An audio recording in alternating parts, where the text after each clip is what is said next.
Hi hello ನಮಸ್ತೆ ಎಲ್ಲರಿಗೂ ನಮಸ್ಕಾರ. ಈ ವಿಡಿಯೋ ಬಂದು ಒಂದು ಲಾಗ್ ಆಗಿರುತ್ತೆ ನೋಡಿ. ಶನಿವಾರದ ಒಂದು ವಿಡಿಯೋ ಅಂತಲೇ ಹೇಳ್ಬೋದು. ಶನಿವಾರ ಹಾಕಿರಲಿಲ್ಲ, ಸಂಡೇ ಮಾತ್ರ ಹಾಕಿದ್ದೆ. ಶನಿವಾರ ಮಾರ್ನಿಂಗ್ ದೋಸೆ ಮಾಡಿದ್ದೆ, ಹೊಸ ತವದಲ್ಲಿ ಹಾಕಿದ್ದೀನಿ. ಹೇಗೆ ಬಂತು ಅಂತ ತೋರಿಸ್ತೀನಿ, ವಿಡಿಯೋನ ಕೊನೆವರೆಗೂ ನೋಡಿ. ಮಧ್ಯಾಹ್ನದ ಅಡುಗೆ ಬಂದು ಬಸ್ಸಾರು ನೋಡಿ, ಬೀನ್ಸ್ ಬೇಳೆ ಬಸ್ಸಾರು ಮಾಡಿದ್ದೀನಿ. ಮುದ್ದೆ, ಬಿಸಿ ಬಿಸಿ ರೈಸ್, ಮೊಸರನ್ನ ಎಲ್ಲ ಇತ್ತು ಮಧ್ಯಾಹ್ನ ಹೊತ್ತು. ಶನಿವಾರ ಭಾನುವಾರ ಆದರೆ ನಾವು 2 ಹೊತ್ತು ಮುದ್ದೆ ಮಾಡ್ತೀವಿ, ಮಧ್ಯಾಹ್ನ ಸಂಜೆ ನೈಟ್ ಕೂಡ. ವೀಕ್ ಡೇಸಲ್ಲಿ ಮಾತ್ರ ಒಂದು ಹೊತ್ತೆ ನೈಟ್ ಮಾತ್ರ ಅಷ್ಟೇ. ಇದು ಮುದ್ದೆ ಮಾಡೋದು ವೀಕೆಂಡ್ ಮಾತ್ರ 2 ಟೈಮ್ ನಾನು ಮುದ್ದೆ ಮಾಡ್ತೀನಿ. ನಾನು ಕೂಡ ತಿಂತೀನಿ ಮುದ್ದೆ, ನನಗೆ ತುಂಬ ಇಷ್ಟ. ಬಸ್ಸಾರ್ಗಂತೂ ಮುದ್ದೆ ಸಖತ್ ಕಾಂಬಿನೇಷನ್ ಅಂತಲೇ ಹೇಳ್ಬೋದು ನೋಡಿ. ಬಿಸಿ ಬಿಸಿ ಮುದ್ದೆ, ನಂತರ ಬಿಸಿ ಬಿಸಿ ಬಸ್ಸಾರು, ಅದಾದಮೇಲೆ ಬೀನ್ಸ್ ಬೇಳೆ ಪಲ್ಯ. ಯಾವ ಥರ ಪಲ್ಯ ಬೇಕಾದ್ರೂ ಮಾಡ್ಕೊಬೋದು. ಸೊಪ್ಪು ಪಲ್ಯ ಮಾಡ್ಕೊಬೋದು ಅಥವಾ ತರಕಾರಿ ಪಲ್ಯ ಮಾಡ್ಕೊಬೋದು. ನಾನು ಜಾಸ್ತಿ ಬೀನ್ಸ್ ಬೇಳೆ ಹಾಕಿ ಮಾಡೋದು, ನನ್ನ ಮಗಳಿಗೆ ಇಷ್ಟ ಅಂತ ಹೇಳಿಬಿಟ್ಟು ಸೊಪ್ಪು ಸಾರು ಕೂಡ ಮಾಡ್ತೀನಿ ಸಮ್ಟೈಮ್ಸು. ಇವತ್ತಿನ ಶನಿವಾರದ ಒಂದು ಮಧ್ಯಾಹ್ನ ಲಂಚು ಈ ಥರ ಇತ್ತು. ಬೆಳಗ್ಗೆ ನಾನು ದೋಸೆ ಕೂಡ ಮಾಡಿದ್ದೆ, ತೋರಿಸ್ತೀನಿ. ಯಾಕೆ ದೋಸೆ ಫಸ್ಟ್ ಟೈಮ್ ನಮ್ಮ ಮನೆಯಲ್ಲಿ ಚೆನ್ನಾಗಿ ಬಂದಿಲ್ಲ ದೋಸೆ ಅನ್ಬೋದು. ನಮ್ಮ ಮನೆಯಲ್ಲಿ ದೋಸೆನೇ ಫೇವ್ರೇಟು, ಚೆನ್ನಾಗಿ ಬರ್ತಾಯಿತ್ತು. ಹೊಸ ತವದಲ್ಲಿ ನಾರ್ಮಲಾಗಿ ಬಂದಿಲ್ಲ. ಯಾರಿಗೆಲ್ಲ ನಿಮಗೆ ಕರೆಕ್ಟ್ ಅಂತೀರ ಹೇಳಿ ನೋಡಿ. ಬೀನ್ಸ್ ಬೇಳೆ ಬಸ್ಸಾರಂತೂ ಸಖತ್ತಾಗಿತ್ತು. ನಿಮ್ಗೆ ಯಾರಿಗೆಲ್ಲ ಬಸ್ಸಾರು ಮುದ್ದೆ ಇಷ್ಟ ಅಂತ ಕಾಮೆಂಟ್ಸ್ ಮಾಡಿ.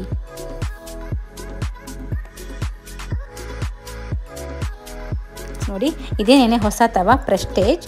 ಇದು ತಂದು ತುಂಬ ದಿವಸ ಆಯಿತು, 1 ವರ್ಷನೇ ಆಯಿತು ಅಂತಲೇ ಹೇಳ್ಬೋದು. ನಾವು ಯಾವುದೋ ಒಂದು ಫಂಕ್ಷನ್ಗೆ ಹೋದಾಗ ಗಿಫ್ಟ್ ಹಾಕಿದ್ವಿ ಅವ್ರಿಗೆ. ಅವರು ತವ ಒಂದು ತೊಗೊಬಿಟ್ಟು ನಿಮಗೆ ಇಷ್ಟು ಅಮೌಂಟ್ ಆಗುತ್ತೆ ಅಂತ ಹೇಳಿದರು. ಏನು ತವ ತೊಗೊಬಂದ್ವಿ. ಇದು ಪ್ರೈಸ್ ಬಂದು 1300 ಅನಿಸುತ್ತೆ. ಪ್ರೆಸ್ಟೀಜ್ ನಾನ್ ಸ್ಟಿಕ್ ಇದು. ನಮ್ಮ ಮನೇಲಿ ಇವಾಗ ನಾನು ಯೂಸ್ ಮಾಡ್ತಾ ಇರೋದು ನಾನ್ ಸ್ಟಿಕ್ ಅಲ್ಲ, ನಾರ್ಮಲಿ ಕಲ್ಲಿಂದು. ಅದು ಪ್ರೆಸ್ಟೀಜನ್ನೇ, ಫುಲ್ ಗ್ರಾನೈಟ್ ಕಲ್ಲಿಂದು ನಾನು ಯೂಸ್ ಮಾಡ್ತಾ ಇರೋದು. ಬಟ್ ಇದು ಹೊಸದಿರಲಿ ಅಂತ ತುಂಬ ದಿವಸ ಆಯ್ತು ತಂದಿದ್ದು ಅಂದ್ಬಿಟ್ಟು ಓಪನ್ ಮಾಡೋಣ ಅಂತ ನೋಡಿದೆ. ಬಟ್ ನೋಡಿ ಚೆನ್ನಾಗಿದೆ ಮಾತ್ರ, ತುಂಬ ದೊಡ್ಡದು, ತುಂಬ ಬಿಗ್ ಸೈಜ್ ದೋಸೆಗಳು ಹಾಕ್ಬೋದು ನಾವು ಇದರಲ್ಲಿ. ಕೋಟಿಂಗ್ ಕೂಡ ತುಂಬಾ ಚೆನ್ನಾಗಿ ಬಂದಿತ್ತು ನೋಡಿ. ಇದು ನೋಡ್ತಾ ಇದ್ದರೆ ನಮಗೆ ಸ್ಟವ್ ಮೇಲೆ ಇಡೋಕ್ಕೆ ಇಷ್ಟ ಆಗಲ್ಲ, ಹೊಸದಾಗಿದೆ ಅನ್ನೋ ಥರ ಅನಿಸುತ್ತೆ ನೋಡಿ. ನಾನು ಬೆಳಗ್ಗೆ ಶನಿವಾರ ಪೂಜೆ ಕೂಡ, ವೆಂಕಟೇಶ್ವರ ಸ್ವಾಮಿ ಪೂಜೆ ಕೂಡ ಮಾಡಿದ್ದೀನಿ. ನಮ್ಮ ಮನೆ ನಿತ್ಯ ಪೂಜೆ ಇದ್ದೇ ಇರುತ್ತೆ, ಸಿಂಪಲ್ಲಾಗಿ ಮಾಡೋದು.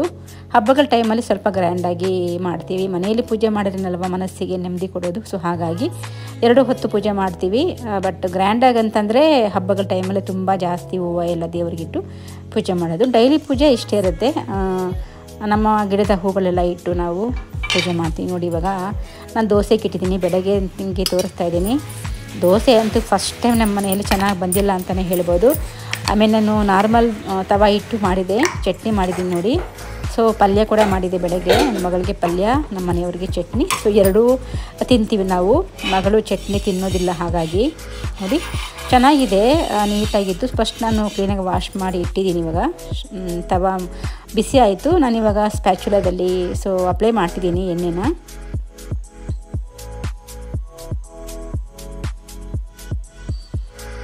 ನಾನಿವಾಗ ನೋಡಿ ದೋಸೆ ಹಾಕ್ತೀನಿ, ನೀವೇ ನೋಡಿ ಹೇಗೆ ಬಂತು ಅಂತ. ಫಸ್ಟ್ ಟೈಮ್ ನಮ್ಮ ಮನೆ ದೋಸೆ ಈ ಥರ ಡ್ಯಾಮೇಜಾಗಿ ಬಂದಿದ್ದು ನೋಡಿ. ಗೊತ್ತಿಲ್ಲ ನನಗೆ ನಾನ್ ಸ್ಟಿಕ್ಕಲ್ಲಿ ಈ ಥರ ಬರೋದಿಲ್ವೇನೋ ಅಂತ. ಬಟ್ ನಮ್ಮ ಮನೆಯಲ್ಲಿರೋದೊಂದು ನಾರ್ಮಲಿ ಒಂದು ದೋಸೆ ತವ ಇದೆ. ಆಮೇಲೆ ತುಂಬ ದೊಡ್ಡದು 3 ದೋಸೆ ಆಗ್ಬೋದು, ಕಲ್ಲಿಂದಿದೆ. ಅದು 2000 ಅನಿಸುತ್ತೆ. ಅದು ಪ್ರೆಸ್ಟೇಜನ್ನೇ. ಅದು ನಿಮಗೆ ಯಾವತ್ತಾದರೂ ತೋರಿಸ್ತೀನಿ. ಕಲ್ಲಿಂದ ತೊಗೊಂಡ್ರೆ ತುಂಬ ಬೆಸ್ಟ್ ಅನಿಸುತ್ತೆ ಈ ಥರ ನಾನ್ ಸ್ಟಿಕ್ಕಿಗಿಂತ. ಬಟ್ ನಾವು ಜಾಸ್ತಿ ನಾನ್ ಸ್ಟಿಕ್ಕೇನು ಯೂಸ್ ಮಾಡ್ತಿಲ್ಲ. ಇದು ತಂದುಬಿಟ್ಟಿದ್ದೀವಿ ಅಂತ ನಾನು ಹಾಕಿ ನೋಡಿದೆ, ಬಟ್ ಚೆನ್ನಾಗಿ ಬಂದಿರಲಿಲ್ಲ ಫ್ರೆಂಡ್ಸ್. ಯಾಕೆಂದರೆ ಗೊತ್ತಿಲ್ಲ ಯಾಕೋ ಏನೋ ಎಣ್ಣೆ ಹಾಕಬಾರ್ದು ಅಂತಾರೆ ಅನಿಸುತ್ತೆ, ಮೇ ಬಿ ಅದಕ್ಕೆ. ಬಟ್ ನಾನ್ ಸ್ಟಿಕ್ಗಿಂತ ನಾರ್ಮಲ್ ತವಾದಲ್ಲಿ ದೋಸೆಗಳು ತುಂಬ ಚೆನ್ನಾಗಿರುತ್ತೆ. ನಾನು 1-2 ದೋಸೆ ಹಾಕಿ ನೋಡಿದೆ, ಯಾಕೋ ಚೆನ್ನಾಗಿ ಬಂದಿರಲಿಲ್ಲ. ಆಮೇಲೆ ಮಾಮೂಲಿ ನಮ್ಮ ಹಳೆ ತವಾದಲ್ಲೇ ನಾನು ದೋಸೆ ಹಾಕಿ ಹಸ್ಬೆಂಡ್ಗೆ ಮಗಳಿಗೆ ಕೊಟ್ಟಿದ್ದೆ ಅವತ್ತು ಶನಿವಾರ.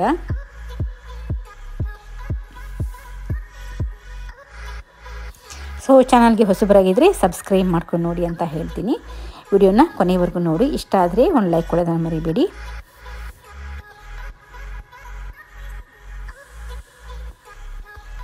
ನೋಡಿ ದೋಸೆ ಹೇಗೆ ಬೆಳ್ಳಗೆ ಒಳ್ಳೆ ತಮಿಳ್ನಾಡಿನ ಬಂದಂಗೆ, ತಮಿಳ್ನಾಡು ಸೈಡ್ ಹೀಗೆ ಮಾಡೋದು ದೋಸೆಗಳು. ನಮ್ಮ ಕರ್ನಾಟಕದಲ್ಲಿ ಸೂಪರಾಗಿ ಮಾಡ್ತಾರೆ. ದೋಸೆ ಕಲರೇ ಬಂದಿಲ್ಲ ಫ್ರೆಂಡ್ಸ್, ಎಷ್ಟೊಂದು ಬಿಸಿ ಮಾಡಿದ್ದೀನಿ, ಒಂಥರ ಸುಟ್ಟೋದಂಗೆ ಆಯಿತು. ಎರಡನೇ ದೋಸೆ ಹಾಕಿದೆ, ಅದು ಕೂಡ ಹಾಗೆ ಬಂತು, ಬೆಳ್ಳಗೆ ಬಂತು. ನಮ್ಮ ಮನೆಯಲ್ಲಿ ದೋಸೆ ಮಾತ್ರ ಮೆರೂನ್ ಗೋಲ್ಡನ್ ಬ್ರೌನ್ ಬರಬೇಕು, ತುಂಬ ಇಷ್ಟಪಡ್ತಾರೆ. ಇಲ್ಲ ಸಡ್ ದೋಸೆ ಥರ ಆಗಿದ್ರೆ ಚೆನ್ನಾಗಿರುತ್ತೆ. ಇದು ಸಡ್ ದೋಸೆನೂ ಅಲ್ಲ, ನಾರ್ಮಲ್ ದೋಸೆನೂ ಅಲ್ಲ, ಒಂಥರ ಚೆನ್ನಾಗಿ ಬಂದಿಲ್ಲ ಅಂತ ಅನ್ನಿಸ್ತು ನನಗೆ. ಯಾಕೆ ಅಂತ ನೀವು ಯಾರಾದರೂ ಗೊತ್ತಿದ್ದರೆ ಕಾಮೆಂಟ್ ಮಾಡಿ. ಹೊಸ ತವದಲ್ಲಿ ದೋಸೆ ಬರೋದಿಲ್ವಾ ಏನು ಅಂತ ನನಗೆ ಗೊತ್ತಿಲ್ಲ. ಸೊ ಕಾಮೆಂಟ್ ಮಾಡಿ ಯಾರಾದರೂ ಗೊತ್ತಿದ್ದರೆ. ಈಗ ಎರಡನೇದು ಹಾಕಿದೆ, ಪರವಾಗಿಲ್ಲ ಎರಡನೇದು, ಬಟ್ ಕಲರ್ ಇಲ್ಲ, ನಾರ್ಮಲಾಗಿ ವೈಟಾಗಿ ಬಂತು ದೋಸೆ. ಸೊ ನಂತರ ನೋಡಿ ನಮ್ಮ ಗಿಡದ ಹೂವು ತುಂಬ ಬಿಟ್ಟಿತ್ತು, ಕಣಗಳ ಹೂವು. ಈ ಹೂವು ಏನಂತಂದರೆ ಫಸ್ಟು ಲೈಟ್ ಪಿಂಕ್ ಬರ್ತಾಯಿತ್ತು, ಇವಾಗ ಗೊತ್ತಿಲ್ಲ ಬರ್ತಾ ಬರ್ತಾ ಡಾರ್ಕ್ ಪಿಂಕ್ ಆಗ್ತಿದೆ ಹೂವುಗಳು. ನನಗೆ ತುಂಬ ಖುಷಿ ಆಗ್ತಿದೆ. ನನಗೆ ಈ ಹೂವದಲ್ಲಿ ಡಾರ್ಕ್ ಪಿಂಕ್ ಹೂವುಗಳು ತುಂಬ ಇಷ್ಟ. ಎಷ್ಟು ಕಡೆ ಹುಡುಕಿದ್ದೀನಿ ನಾನು, ನರ್ಸರಿಗೆಲ್ಲ ಹೋಗಿ ನೋಡಿದ್ದೀನಿ. ಸೊ ನಮ್ಮ ಫ್ರೆಂಡ್ಸ್ ಮನೆಗಳ ಹತ್ರ ಬಂದು ತಂದು ಕಡ್ಡಿ ಕೂಡ ನಾನು ನೆಟ್ಟಿದ್ದೀನಿ, ಬಂದಿಲ್ಲ. ಬಟ್ ನೋಡಿ ಇರೋದ್ರಲ್ಲೇ ನಮಗೆ ಲೈಟ್ ಪಿಂಕಿಂದ ಡಾರ್ಕ್ ಪಿಂಕ್ಗೆ ಶಿಫ್ಟ್ ಆಯಿತು ನಮ್ಮ ಗಿಡ ಅಂತಲೇ ಹೇಳ್ಬೋದು. ತುಂಬಾ ಖುಷಿ ಆಗ್ತಿದೆ. ಈ ಥರ ಲೈಟ್ ಕಲರ್ಸ್ಗಿಂತ ಡಾರ್ಕ್ ಪಿಂಕಲ್ಲಿ ದೇವ್ರಿಗಿಟ್ಟು ಪೂಜೆ ಮಾಡಿದ್ರೆ ಚೆನ್ನಾಗಿ ಕಾಣುತ್ತೆ ದೇವ್ರಿಗೆ. ನಾನಿವಾಗ ದೇವರಿಗೆ ಮಾಲೆ ಕಟ್ಟಿ ನಮ್ಮ ವೆಂಕಟೇಶ್ವರ ಸ್ವಾಮಿಗೆ ಹೂವು ಬೆಳಗ್ಗೆ ಪೂಜೆ ಮಾಡಿ ಆಗಿದೆ ನೋಡಿ. ಮತ್ತೆ ಇನ್ನೊಂದು ಸಾರಿ ನಾನು ದೇವರಿಗೆ ಹೂವು ಇಡೋಣ ಅಂದ್ಬಿಟ್ಟು ಬಂದಿದ್ದೀನಿ. ದೇವರಿಗೆ ಪೂಜೆ ಮಾಡಿದಾಗ ಒಂದು ಗ್ಲಾಸಲ್ಲಿ ಒಂದು ಲೋಟ ನೀರಿರಬೇಕು. ಇವತ್ತು ಅಷ್ಟೇ ನೋಡಿ ಈ ಥರ ಬಂದಿತ್ತು. ಆಮೇಲೆ ನಾರ್ಮಲ್ ದೋಸೆ ನಾನು ಇಂಚಿನಲ್ಲಿ ಈ ಥರ ಹಾಕಿ ಹಸ್ಬೆಂಡ್ಗೆ ಪಲ್ಯ ಚಟ್ನಿ ತೊಗೊಂಡು ಕೊಡ್ತಾಯಿದ್ದೀನಿ. ಈ ಪ್ಲೇಟ್ ಬಂದು ಹಸ್ಬೆಂಡ್ಗೆ ಇದೇ ಪ್ಲೇಟಲ್ಲಿ ಹಾಕ್ಕೊಡ್ಬೇಕು ಅವ್ರಿಗೆ. ಗಾಜಿನ ಪ್ಲೇಟು ಸೆರಾಮಿಕ್ಕಿದು. ನನ್ನ ಮಗಳಿಗೆ ಸೆರಾಮಿಕ್ಕಲ್ಲಿ ಅಂದರೆ ಇಷ್ಟ ಆಗೋದಿಲ್ಲ. ಸೊ ನಾರ್ಮಲ್ ಪ್ಲೇಟಲ್ಲಿ ಹಾಕ್ಕೊಡ್ಬೇಕು. ಅಂದರೆ ಅನ್ಬ್ರೇಕಬಲ್ ಅಂತ ಬರುತ್ತಲ್ವ, ಆ ಕಡೆ ಪ್ಲಾಸ್ಟಿಕ್ಕು ಅಲ್ಲ, ಈ ಕಡೆ ಸ್ಟೀಲು ಅಲ್ಲ, ಆ ಥರ ಬರುತ್ತೆ. ಅದರಲ್ಲಿ ನನ್ನ ಮಗಳಿಗೆ ಇಷ್ಟ ಆಗುತ್ತೆ. ದೋಸೆ ನೋಡಿ ಪ್ರೈಸು, ದೋಸೆ ತವ ಪ್ರೈಸ್ ಬಂದು ಇಲ್ಲಿ ಹಾಕಿದ್ದಾರೆ, ನಿಮಗೆ ತೋರಿಸ್ತಾ ಇದ್ದೀನಿ. ನಿಮ್ಗೆ ಇಲ್ಲಿ ಕಾಣ್ತಿದ್ದೀವಿ ಇಲ್ಲೋ ಗೊತ್ತಿಲ್ಲ, 1300 1500 ಅಂತ ಅನಿಸುತ್ತೆ ನೋಡಿ. 1600 ನೋಡಿ ಇಲ್ಲಿ ಹಾಕಿದ್ದಾರೆ. ಇಷ್ಟು ತಗೊಬಂದು ಕೂಡ ನಮ್ಗೆ ಯಾಕೋ. ಸೊ ಇದು ನೋಡಿ ಇನ್ನು ನೆಕ್ಸ್ಟ್ ಇದು ಬಸ್ಸಾರು ಸೊಪ್ಪು ಮಾಡಿದ್ದೆ, ತುಂಬ ಚೆನ್ನಾಗಿತ್ತು ಸೊಪ್ಪು ಸಾರು.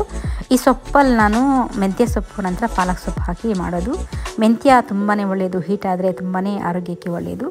ಮೆಂತ್ಯ ಸೊಪ್ಪು ನಂತರ ನೋಡಿ ನಾನು ಬಿಸಿ ಬಿಸಿ ರೈಸು, ಸೊ ಉಪ್ಪಿನಕಾಯಿ ಸ್ವಲ್ಪ ಹಾಕ್ಕೊಂಡು ತಿಂತೀನಿ. ಇದೇ ಇವತ್ತಿನ ಒಂದು ವಿಡಿಯೋ. ಇಷ್ಟ ಆದರೆ ಲೈಕ್ ಮಾಡಿ, ಶೇರ್ ಮಾಡಿ, ಕಮೆಂಟ್ಸ್ ಮಾಡಿ. ಮತ್ತೆ ಸಿಗೋಣ. Thank you so much watching my video. Thank you. Take care. Bye bye.